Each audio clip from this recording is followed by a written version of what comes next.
Good morning বন্ধুরা, রাধে রাধে। আজকে বুদ্ধ পূর্ণিমা, তো সকাল সকাল স্নান করে নিয়েছি। আজকে বৃহস্পতিবার, আর তোমরা সবাই জানো যে বৃহস্পতিবার দিন লক্ষ্মীর ঘট পাল্টানো হয়, তো সেইটা সকালবেলায় হবে। আর আজকে আমাদের সকালবেলাতে পুজো করতে আসবে না, দেখি কখন আসে। বলেছে তো দুপুরের পরে আসবে, মানে হয় 4টে কিংবা 4:30 এরকম টাইমে।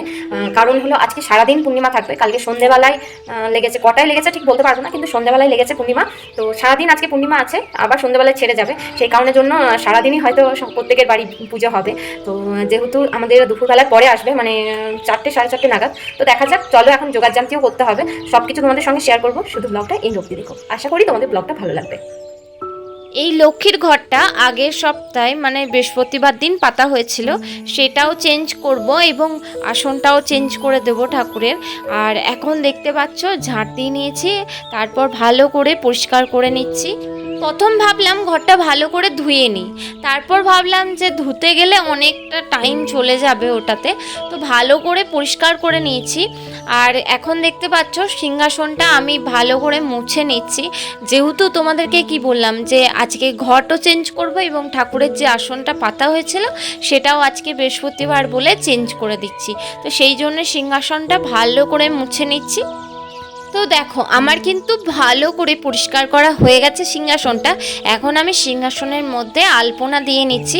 হ্যাঁ, এইটা হলো খড়ি মাটি, আজকে আমি এত বাড়তে পারিনি টাইমের অভাবে, তো সেই কারণের জন্য খড়ি মাটি রাখা ছিল বাড়িতে, তো সেটা ভালো করে ভিজিয়ে নিয়েছিলাম। আর তার মধ্যে একটু রং মিশিয়ে নিয়েছি, আজকে একটু রং দিয়ে করলাম, কারণ মার্বেলটা তো পুরো সাদা, তো সাদার উপরে কোনো কালার দিলে কেমন লাগে সেটা দেখার জন্যই আর কি আমি এই রংটা দিয়েছিলাম। তো বেশ ভালোই লাগছে আলপনাগুলো, তোমাদের কেমন লাগছে অবশ্যই জানিও। এখন আমি নতুন ঘট বসাচ্ছি, কিন্তু আজকে রামপল্লবটা দেখো পিতলের। বাবা কালকেই বাজার থেকে পিতলের আমপল্লব কিনে নিয়ে এসছে। আসলে প্রত্যেক বৃহস্পতিবার আমরা নতুন আমপল্লব দিয়েই ঘট পাতি, কিন্তু কোনো কোনো বৃহস্পতিবার এরকম হয়েছে যে বাবা হয়তো বাইরে চলে গেছে, তখন হয়তো আমপল্লবটা কে নিয়ে আসবে।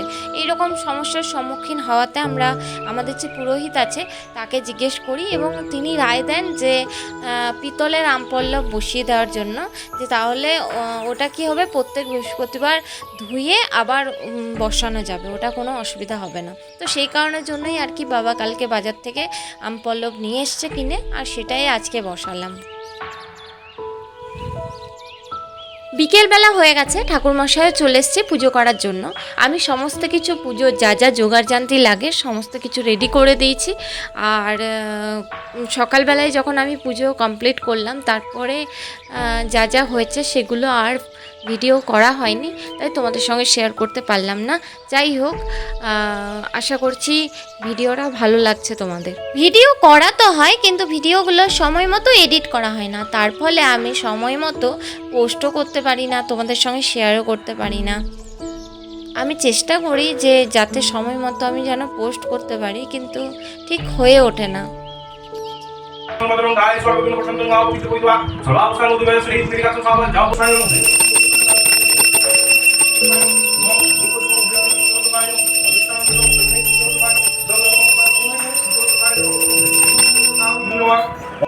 আর এইদিকে আমার পুচকু সোনাটাও চলে এসছে পুজো দেখার জন্য।